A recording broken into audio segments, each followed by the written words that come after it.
يا أهلا وسهلا بالحلوين، وحشتوني كتير. اللي ما يعرفنيش أنا فاطمة، ودي كانت أفكار. النهاردة في أفكار تحفة جدا. أنا عارفة انتم مستغربين هنزل فيديوهين ورا بعض، يعني هتحست صح؟ بخروني بقى. فأول فكرة معانا كده، كلنا ساعات ما بيبقاش عندنا المسن بتاع المقصات والسكاكين والحاجات دي، فاحنا نجيب صنفرة عادية زي اللي انتوا شايفينها دي، ويا سلام بقى لو خشنة ياه. فهتصنفروا الحاجات كده زي ما انتوا شايفين، والسكاكين برضو، وهتتصنفر وهتبقى زي الفل معاكم. وبس كده. طب لو ما عندناش صنفرة نعمل ايه؟ اي جرانيت او اي اللي هو رخامة كده وصنفروا بيها، يعني مش هنيأس مش هنزهق. هنفكر يعني نفكر. الفكرة اللي بعد كده معانا، لو انت عندك لبن قبل ما تغليه كده، حطي شوية في المعلقة وحطيهم على النار كده. لو غلي وما قطعش يبقى اللبن سليم وغلي عادي. لو قطع يبقى مش سليم، وما تبهدليش اللبانة بتاعتك يعني. الفكرة اللي بعد كده، كلنا طبعا بيبقى عندنا ازايز زيت. ساعات بتلاقيها متنية، وساعات تقع منك، ساعات بتبهدل الرخامة كده. هنجيب اي ازازة بيبسي فاضية، وهنقطعها من النص كده، وهنحطها كأنها حافظة كده للزيت، ولا هيقع ولا هيحصل له اي حاجة. الفكرة اللي بعد كده، طبعا كلنا بيبقى لما بعد ما بنغلي اللبن ونحطه في التلاجة بيطلع وش حلو كده، اللي هو القشطة يعني. هنعمل ايه بقى في القشطة دي؟ هنعملها سمنة ازاي؟ هنجيبها كده، هنحوش القشطة دي كلها في اكياس في الفليزر يعني. وانا بحب احطها في كيس كده، او لو انتي عندك علب تلاجة ممكن برضو تحفظيها في علب التلاجة. آه بس هتقومي بقى حطها كده في الكيس، ومرة على مرة على مرة يعني حوشي لمدة 6 شهور. لمدة 6 شهور كده. لمدة 6 شهور.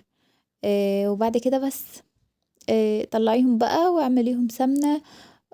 بجد فكرة حلوة قوي لو انتي مش بتاكلي القشطة زي حالاتي يعني. الفكرة اللي بعد كده، لو وقع منك لبن كمية أكبر من كده يعني، ما تستخدميش الفوطة، عشان بجد الفوطة هتتبهدل وبتعمل ريحة وحشة حتى مهما غسلتيها. جيبي منديل كده وامسحي أي لبن كده عندك، وارمي المنديل تاني، وبس كده. أتمنى الأفكار بتاعتي تعجبكم. الفكرة اللي بعد كده، كلنا طبعا بيبقى عندنا ازايز زيت زيتون او اي زيت، ممكن بيبقى الغطا بتاعته ضاعت. نعمل ايه كده؟ هنجيب اي فلة، بس طاوة كبيرة شوية، دي ما كانتش كبيرة بتاخد وضع الدايرة، حتى لو كانت مربعة. دلولي بتلعب عادي يا جماعة. بس فبعد كده ايه؟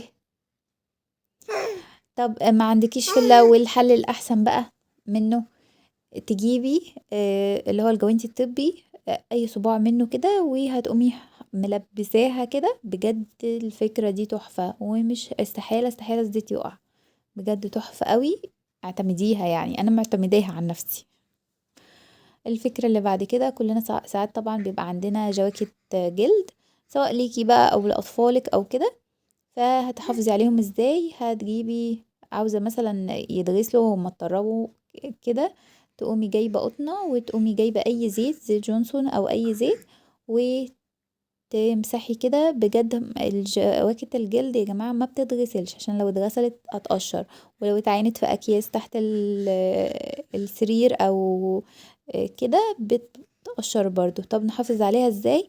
بتجيبي شماعة وتعلقيها في الدولاب، ما عمرها ما يحصل لها حاجة، ولا هتقشر ولا اي حاجة. ده عن تجربة يعني. عندنا بقى الطاسة اللي زي دي كده. طب شايفين بقى السفنجة دي حلوة قوي لو انت عندك صدى لأي حاجة، بس اكيد يعني مش هنعمل الطاسة دي كلها بالسفنجة دي، استحالة. انا كنت هفرهد وانا بعملهم اصلا. بس السفنجة دي بتشيل اي صدى، بجد حلوة قوي لو انت عندك صدى او اي حاجة مصدية، فحلوة قوي. او دهون خفيفة كده فهتطلعها لك. طب تعالوا بقى، يلا بقى نظبط الطاسة ديت ونشيل الدهون اللي عليها ديت. طبعا محدش يعني كلنا عندنا الطاسة دي. الطاسة بتاعت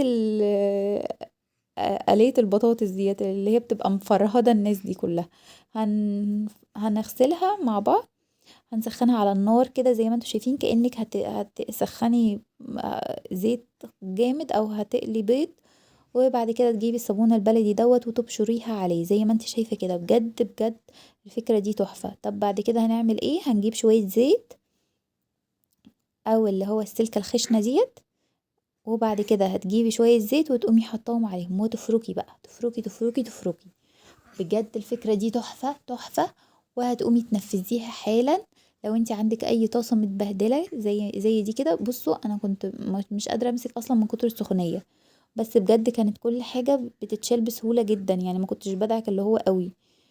فانا سخنت الطاسة ديت مرتين كمان عشان اخلص يعني الطاسة كلها من الجناب برضو. ما خدتش معايا حاجة. قوموا جربوا الفكرة دي حالا، بجد الفكرة دي حلوة قوي قوي قوي، وهتدعولي. يعني بصوا مش هتاخد معاكوا حاجة ولا حتى هتدعكوا ولا اي حاجة. بصوا بيتشيل بكل سهولة. انا حتى مرضتش اقفل الكاميرا عشان تشوفوها يعني. بس كده انا خلصتها، وبصوا شطفتها بقى. اي نعم هي ما نطفتش خالص، بس انا راضية عنها بنسبة 80% يعني زي الفل. وديت بقى بتلمع الاستانلس او الالمونيا او اي حاجة.